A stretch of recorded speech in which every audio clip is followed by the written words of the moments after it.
Nous avons sur scène Monsieur Alexandre Dulaunoy. Bonjour. Bonjour. Vous êtes chez CIRCL. Vous allez nous détailler votre fonction dans votre présentation. Cette conférence que vous allez nous livrer a pour thème l'Alliance Open Source pour traquer les fuites et les menaces. Super. 30 minutes passées ensemble sur ce thème, après lesquelles nous aurons la possibilité d'échanger. Je vous souhaite bonne conférence à tous et vous dis à tout à l'heure. Eh bien, bonjour tout le monde. Content de voir qu'il y a plein de personnes aujourd'hui avec nous. Alors, une première chose, je vais me présenter. Donc, je vais vous dire tout de suite, je n'ai rien à vendre. Moi, je travaille pour Circle. Donc, Circle est le CERT à Luxembourg. Donc, on est sous la directive NIS2. Et je vais vous parler en fait principalement des outils qu'on développe, qui sont des outils qu'on développe pour nous, mais qui sont accessibles à tout le monde, qui sont du logiciel libre, qui sont open source. Et je vais faire un focus aujourd'hui, durant ces 20 minutes, sur deux outils, et principalement un qui s'appelle AIL, qui est un outil en fait de détection de données, de fuite de données, mais qui permet aussi en fait de traquer des groupes, des rédacteurs, des criminels, etc. dans différentes activités. Alors, juste un petit background de qu'est-ce que c'est Circle. Alors, donc, Circle est un CERT à Luxembourg. On est sous le cadre de la directive NIS2, donc on est comme le CERT-FR, mais pour Luxembourg. Donc, le pays est un peu plus petit, mais on a quand même pas mal de challenges qui sont liés en fait à nos activités et à la structure même du Luxembourg. Alors, ce qui est peut-être intéressant à savoir, c'est qu'on a un modèle de fonctionnement qui est un peu différent de pas mal de CERT, c'est-à-dire qu'on fait de la réponse sur incident, ça c'est notre activité principale. On est aussi le point de contact national pour tout ce qui est Coordinated Vulnerability Disclosures, donc tout ce qui est réponse et disclosure de vulnérabilité. Mais à côté de ça, on développe des outils. Et c'est un peu notre particularité depuis pas mal d'années, donc ça fait, je dirais, plus de 15 ans maintenant, qu'on développe des outils. Alors, d'où vient cette histoire de développer des outils au sein d'un CERT? Quand on a commencé à faire ça, beaucoup de gens nous ont dit « Oh, c'est très bizarre, vous êtes un CERT, vous faites du développement d'outils, c'est pas vraiment lié à vos activités. » Ben en fait, si. Parce qu'en fait, quand on travaille dans la réponse sur incident, quand on fait du threat intelligence, on a la problématique d'outillage, mais qui sont en fait des outillages qui sont nécessaires pour les analystes.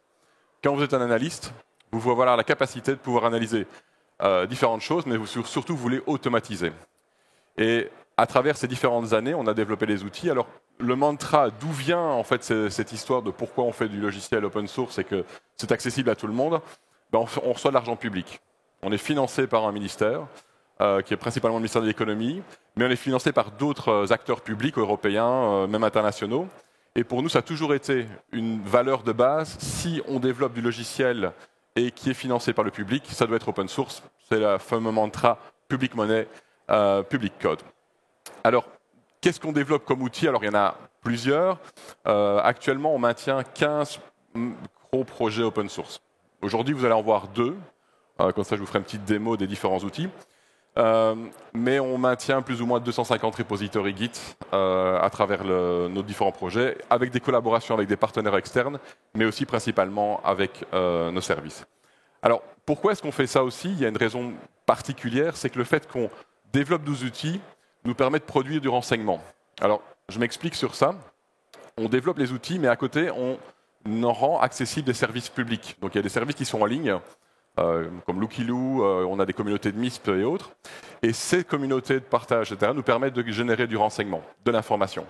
Et donc, c'est un peu, une balance qui est assez positive, c'est-à-dire qu'on fournit du logiciel, mais en même temps, on fournit du renseignement qui est typiquement européen, puisque principalement, on a beaucoup d'utilisateurs en Europe, qui permet de produire du renseignement à différentes échelles. Alors, si vous êtes curieux, on a un site web où on calcule tous nos métriques sur nos projets open source, qui est sur le site de Circle. Alors, bien sûr, le premier projet et un des premiers projets phares qu'on a développé au sein de Circle, c'est MISP.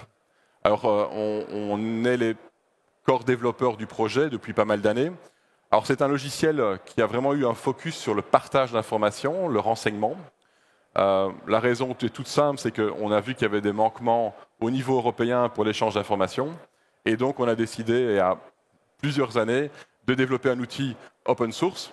Et la première version a directement été open source et qui a permis en fait d'avoir maintenant plus qu'un outil, c'est aussi un format standardisé et c'est aussi en fait un outil qui est utilisé comme standard pour le partage d'informations en renseignement dans les organisations militaires. C'est le standard NATO pour le partage d'informations. Plein d'entreprises privées l'utilisent, etc. Donc tout le logiciel est libre, toujours et il le restera, et ça c'est super important pour nous. On s'assure que chaque contributeur devienne un copropriétaire du logiciel, et donc ça assure la longévité du logiciel et son autonomie. Alors, à côté de logiciel MISP, il y a aussi les communautés de partage. Et donc, nous, en tant que Circle, même si on développe le logiciel, on est utilisateur de notre propre logiciel, et on maintient plein de communautés de partage. Donc, on maintient des communautés de partage dans le secteur financier. Bon, ce n'est pas un secret au Luxembourg, il y a pas mal de banques. Mais on fait aussi ça pour pas mal d'organisations dans différents secteurs, secteur télécom ou secteurs spécifiques. Peut-être que certains d'entre vous, et je crois que la majorité d'entre vous, ont la possibilité d'accéder à nos communautés de partage. Donc si vous envoyez un petit mail à info@circle.lu, vous pouvez avoir accès à une de nos communautés de partage et vous aurez accès à un MISP. Vous pouvez directement y accéder, utiliser l'API, vous pouvez synchroniser avec votre propre MISP. Vous n'êtes pas obligé de partager, mais vous pouvez au moins récupérer les informations et les utiliser pour faire de la détection, par exemple. Alors, si ça vous intéresse, le projet MISP, il y a misp-project.org qui est la page principale du projet. Et là, il y a plein de documentation, de détails qui sont liés.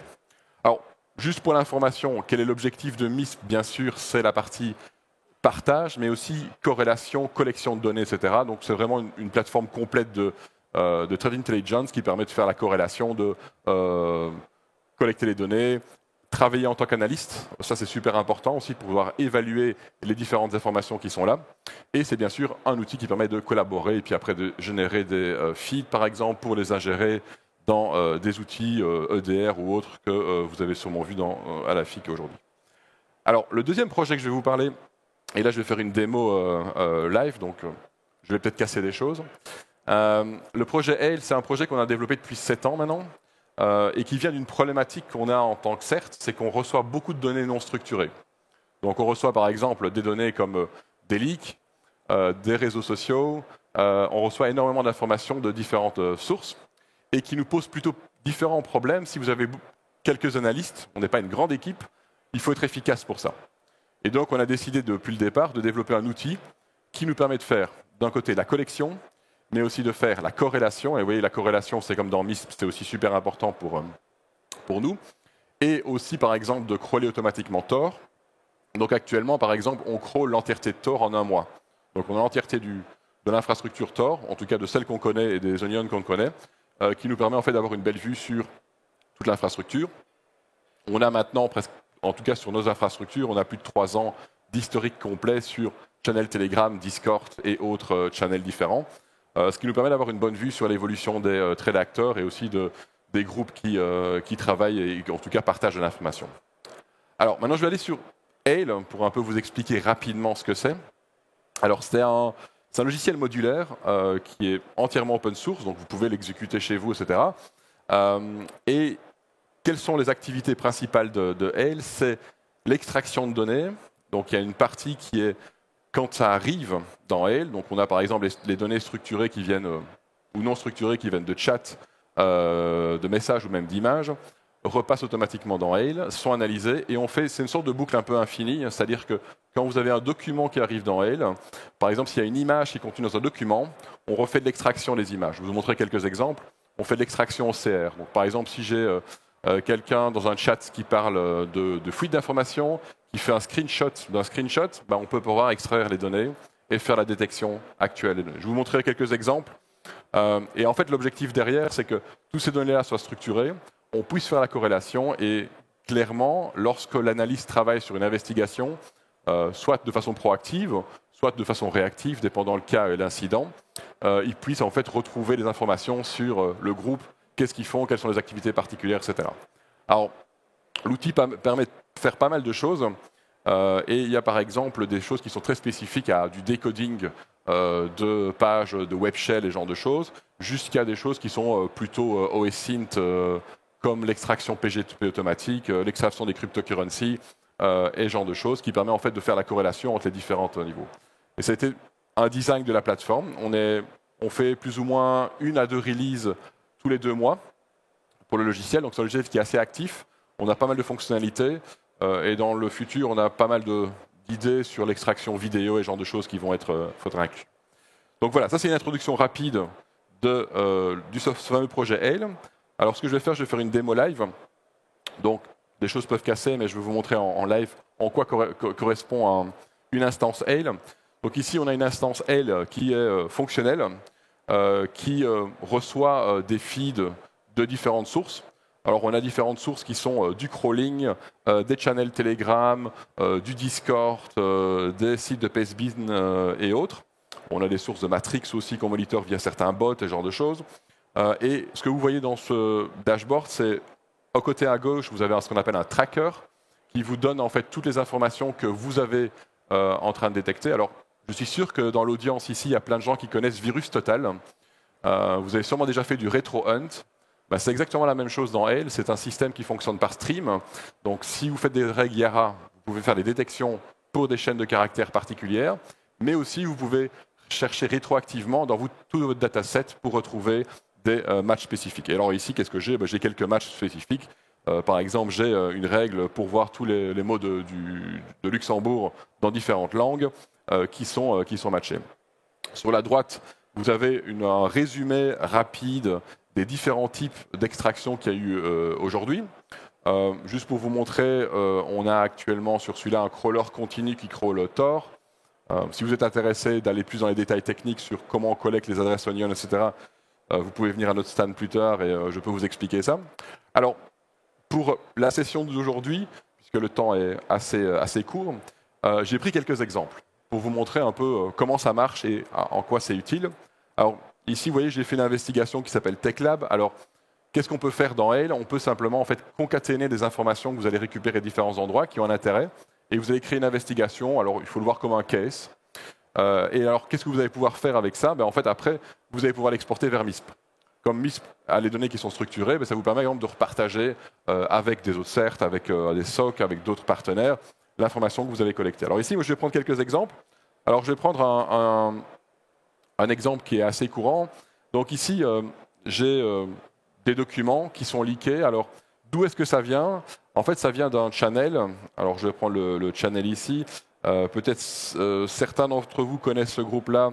Alors, il a plusieurs noms et il a évolué à travers le temps. Donc, c'est l'ancien Babuc Locker qui a évolué vers différentes activités. Et donc, il y a un groupe affilié qui s'appelle Vasa Locker qui est très actif. Vous voyez, les derniers messages sont d'aujourd'hui. Il y a 36 participants dans le channel. Alors, Hail automatiquement collecte toute cette information-là. Ce que vous voyez là, en fait, c'est l'information qui est collectée directement à partir de Telegram, stockée avec toutes les métadonnées. Donc, on ne fait pas de connexion à Telegram. Donc, le système est self-sufficient, ça veut dire qu'il n'a pas besoin de connexion extérieure pour fonctionner. Alors, vous avez toute la partie qui est relative à est-ce qu'il y a des sub-channels, etc. Vous avez toute la partie temporelle qu'on utilise pas mal, en tout cas pour nous, pour ce qui nous permet de découvrir dans quelle localisation géographique ils sont, quel type d'attaquant on a à faire. Toutes ces métadonnées sont collectées. Là-dedans, on a toute une partie qui est aussi sur la langue. Donc ça, on travaille beaucoup sur les langages et sur les régionalismes aussi. Donc on a des modèles qui sont disponibles et qui sont publics avec Lexilink, qui nous permet en fait de retrouver par exemple des régionalismes. Alors je vais prendre un exemple très simple, vous avez un groupe de ransomware. Dans le groupe de ransomware, vous avez des utilisateurs qui sont russes, en tout cas qui parlent russe, mais vous en avez quelques-uns qui parlent russe mais aussi ukrainien. Et de temps en temps, les Ukrainiens utilisent certains mots que les Russes n'utilisent pas. Donc ça vous permet de pouvoir voir ce genre de choses. Alors, automatiquement, le système permet aussi la traduction. Donc c'est aussi un système qui permet de faire la traduction en interne dans Hail. Donc il n'y a pas de connexion avec des services cloud ou autres. Vous pouvez opérer une instance ou des instances Hail directement. Alors ici, vous avez en fait l'extraction du channel Telegram au complet. Alors, les images sont floutées par défaut pour différentes raisons, parce qu'il y a beaucoup, par exemple, de pédopornographie et ce genre de choses. Mais ici, ce channel-ci ne pose pas trop de problèmes, si ce n'est, il y a beaucoup d'informations à caractère personnel, mais c'est en fait l'attaquant publie ses leaks. Alors, c'est comme les data leak websites que les attaquants ont. Certains utilisent des channels, certains utilisent des sites web, etc. Alors, je reprends l'exemple que j'ai repris juste avant. Donc, si je reprends cette partie OCR. Donc ici, pourquoi est-ce que nous, on fait de l'OCR? Nous, ça a beaucoup de sens parce que ça nous permet en fait de notifier les victimes. Donc ici, j'ai un cas où j'ai un leak avec un passeport un driving license. Vous voyez que c'est un ressortissant anglais. C'est plus simple au niveau GDPR, non je rigole. Mais, donc ici, en fait, ce que vous avez, c'est le graphe de relation avec cet OCR extrait, dans quel channel il a été vu, dans quel message, et puis le channel correspondant, etc. Alors l'engine de corrélation dans Hail est assez puissant parce que vous pouvez en fait aller très très loin dans les types de corrélation. Alors, je vous montre juste quelques exemples, comme ça vous voyez un peu en quoi ça consiste, mais autre chose qui est aussi intéressant, c'est par exemple dans l'OCR, et ça c'est très régulier, pour nous c'était une grosse problématique, on a des groupes qui partagent de l'information sur du blanchiment d'argent. Donc, par exemple, ce qu'ils utilisent, c'est différents comptes qui sont existants, etc. Et pour prouver l'acte de blanchiment, en tout cas de cash-out de l'argent, ils s'échangent énormément de données sur les informations bancaires. Donc ici, ça c'est un exemple traditionnel. C'est un screenshot d'un screenshot. Alors ça arrive souvent, des fois c'est des photos, etc. Donc on a un OCR qui est assez bien, en tout cas assez fonctionnel. La raison est simple, c'est que on utilise c'est des réseaux de neurones. Donc, ce n'est pas basé sur un dictionnaire, mais vous pouvez par exemple avoir des screenshots qui sont en diagonale et ce genre de choses. Et nous, on les extrait automatiquement, ce qui nous permet après de faire du pattern matching. Donc, de faire de l'extraction de mots, de mots-clés, etc. Au Luxembourg, par exemple, ce qui m'intéresse, si j'ai une carte de crédit, par exemple, qui est mentionnée, dans ce cas-ci, je vais notifier la banque en disant, ben voilà, ces cartes de crédit ont été vues, etc. Et comme ça, ils peuvent avoir un processus pour bloquer les cartes, etc. Ou ça peut être au-delà aussi, sur les processus KYC des banques. C'est aussi une information qui est intéressante pour eux de voir exactement comment les différents groupes fonctionnent. Alors, ce qui est assez intéressant, et c'est ce qu'on essaye de faire, c'est que beaucoup de choses sont liées entre elles, qui permettent de faire de la corrélation, et ça extrait énormément de métadonnées. Donc, un autre exemple, si vous avez un chat, les gens vont parler de différentes choses. Donc, si vous avez un chat de ransomware, les groupes de ransomware vont aussi expliquer quelles techniques ils utilisent. Donc, ils vont par exemple dire, j'utilise tel exploit ou tel CVE, etc. Ici, on voit par exemple que le CVE 2025-28-25 est mentionné. Ce que je peux faire, je peux aller directement voir où est-ce qu'il est mentionné. Alors donc ici, il y a une extraction et du coup, j'ai la corrélation de toutes les références qui mentionnent le CVE. Donc ici, je vois que ça vient d'une source directement de Pastebin. J'ai l'exploit qui est disponible. Alors, pourquoi est-ce qu'on fait ça? Alors pour nous, ça nous permet d'avoir proactivement de l'information sur des CVE. Donc il arrive souvent que sur certains sites, les numéros de CVE ne soient pas encore publiés. Donc le CVE est alloué, mais n'est pas publié. Donc on récupère tout ce qui est exploit, etc. avant, pour proactivement notifier des potentielles victimes, etc. Alors, juste pour vous montrer que tous nos systèmes sont connectés, on a un autre outil qui s'appelle Vulnerability Lookup. Celui-là est complètement public, il est en ligne. Et cet outil, en fait, utilise les données qu'on collecte dans AIL pour trouver là, en fait, la vivacité, si je peux utiliser le terme, d'un CVE. Donc ça vous permet par exemple de voir, tiens, tel CVE est fort utilisé. Dans la présentation juste avant, on a justement parlé d'un CVE qui avait été utilisé. La question de savoir, tiens, est-ce que d'autres personnes l'utilisent? Ça peut être intéressant de savoir, est-ce qu'ils connaissent d'autres variantes? Où est-ce que ça a été vu en première fois, etc. Donc ici, vous avez, par exemple, un des derniers CVE qui est fort actif et qui a été vu, ben, vous avez ce qu'on appelle le sightings. Et cette partie-là, en fait, vient de nos systèmes comme AIL, ce qui nous permet de découvrir, ben voilà, on sait qu'il a été vu, on sait qu'il a été exploité. Ça nous permet aussi de voir des CVE qui sont alloués, mais qui ne sont pas encore publiés. Ça arrive des fois qu'ils sont alloués pendant 6 mois. On voit des exploits qui circulent, mais la publication n'est jamais faite.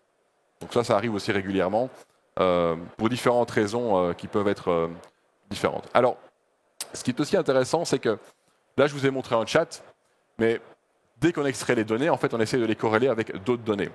Alors, je vais prendre un autre exemple. Donc, par défaut, elle extrait ce type d'objet. Donc, on a bien sûr les chats en eux-mêmes, les numéros de CVE, les noms de cookies. Alors ça, vous allez me demander, mais pourquoi faire ça?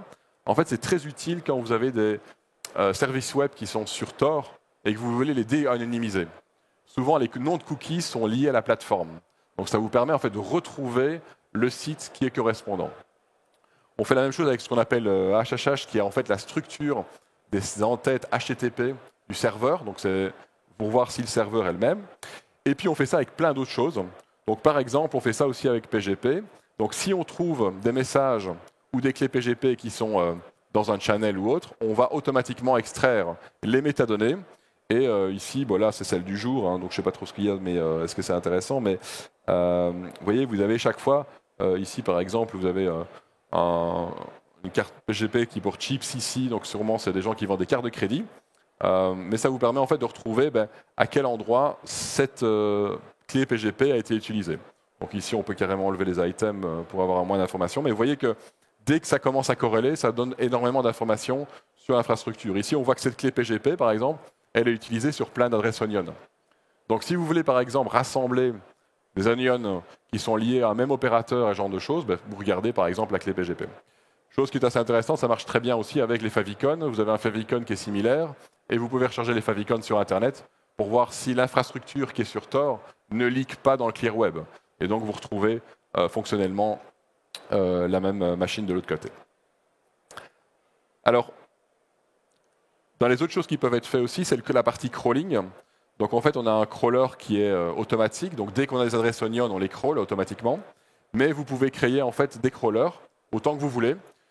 Et la technologie qui est derrière, c'est un autre projet open source qu'on a développé qui s'appelle Lacus, qui en fait instrumente un vrai browser, mais des vrais browsers. Donc, vous pouvez mettre plusieurs types de browsers, etc. Ça utilise une technologie qui s'appelle Playwright, qui est un développement à Microsoft pour tout ce qui est test de sites web. Et là, vous pouvez en fait automatiquement naviguer des sites web. Alors, il y a plein de fonctionnalités intéressantes. Par exemple, on a ce qu'on appelle le cookie jar. Alors, l'idée derrière est très simple. Vous imaginez, vous avez trouvé un forum avec plein d'informations super intéressantes. Mais pour accéder à ce forum, vous avez dû payer des bitcoins, vous avez dû vendre un rein, enfin, ce que vous voulez. Mais pour faire ce genre de choses, vous devez y accéder, vous devez vous loguer. Et après, si vous voulez récupérer toutes les données qui sont dedans, vous allez devoir naviguer dans le site web. C'est plutôt ennuyeux. En fait, Ale permet de le faire à la place de l'utilisateur. Vous allez donner vos cookies à Ale, et du coup, il va faire de la navigation pour vous sur ce site web avec un vrai navigateur. Donc ça vous permet de collecter toute l'information sur un forum sans pour autant. Donc c'est assez pratique pour instrumenter. Quand vous êtes analyste, souvent vous découvrez un nouveau forum, quelque chose d'intéressant, vous faites une première collection, puis vous dites oh, je dois l'automatiser, vous pouvez automatiser automatiquement les tasks. Alors par exemple ici, vous voyez sur le web crawling, j'ai un crawling régulier d'un site russe qui est bien connu de certains, et automatiquement en fait dans Ale, vous avez tout ce qui est screenshot. Donc ici, on a le screenshot du site. Alors, celui-là, c'est un site assez connu parce que c'est en fait un moyen de mettre en vente vos activités sur Tor. Et nous, ce qu'on fait, en fait, on le crawl régulièrement, ce qui nous permet de trouver des adresses Tor, etc. Mais aussi, ça fait pas mal de corrélations. Donc souvent, on voit que certains sites qui sont opérés par d'autres sont liés. Alors ici, on voit actuellement que voilà, on a une préclassification automatique qui est Market for Sale, donc c'est en effet un marketplace. Alors, tous les tags et toutes les galaxies qu'on utilise dans Ale sont les mêmes que dans MISP. Donc, si à un moment donné, vous voyez quelque chose d'intéressant, vous faites l'extraction de tout ça et automatiquement, vous allez créer un event dans MISP. Alors, à quoi ressemble MISP dans ces cas-là? Je vais juste vous montrer rapidement un événement MISP. Donc, pour ceux qui ne connaissent pas MISP, quand vous vous connectez, vous avez une liste d'index avec tous les événements. Et ces événements sont des informations structurées que vous allez pouvoir partager, annoter. Vous pouvez faire des annotations entre vous. Et donc, par exemple, ça, c'est un export qu'on a fait des données qui sont liées à un trade acteur russe du GRU. Et là, vous avez directement tout l'event graph. Et donc, si vous exportez d'AIL directement, toute la partie relationnelle est aussi dans MISP. Et vous pouvez faire des allers-retours aussi. Donc, ça veut dire que vous pouvez, par exemple, recollecter des informations additionnelles dans Ale et les ajouter de façon complémentaire dans votre MISP. Et MISP sert vraiment de transport et d'échange d'informations. Et vous voyez, il y a des tags et des galaxies. Et ces tags et ces galaxies sont exactement les mêmes qu'on utilise aussi dans AIL. Alors, comment fonctionne, et si vous voulez installer AIL, est-ce que c'est compliqué? Non. Donc, si vous allez sur ail-project.org, vous allez sur le repository GitHub, vous avez le projet lui-même. Alors, je vais vous montrer rapidement le projet sur GitHub. C'est AIL Project. Alors, vous voyez, vous avez plein de repositories. Le repository principal, c'est AIL Framework. Et si vous voulez l'installer, c'est assez simple. L'installation de base, c'est quelques lignes.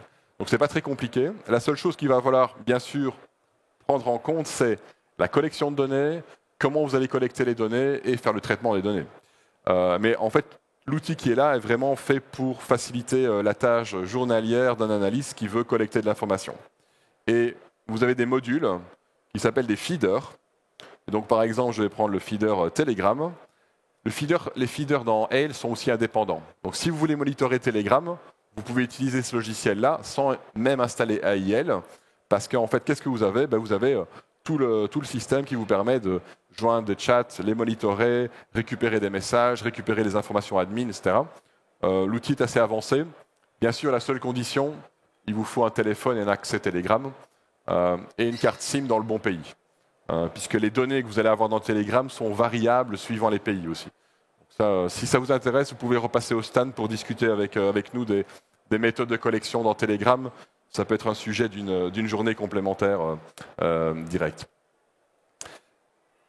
Donc voilà dans l'introduction rapide AIL, MISP, etc. Donc tous les outils qu'on développe, nous, sont interconnectés, ce qui permet en fait d'avoir une chaîne complète d'outillage open source pour faire des Security Operations Center, mais aussi pour faire du Threat Intelligence, etc.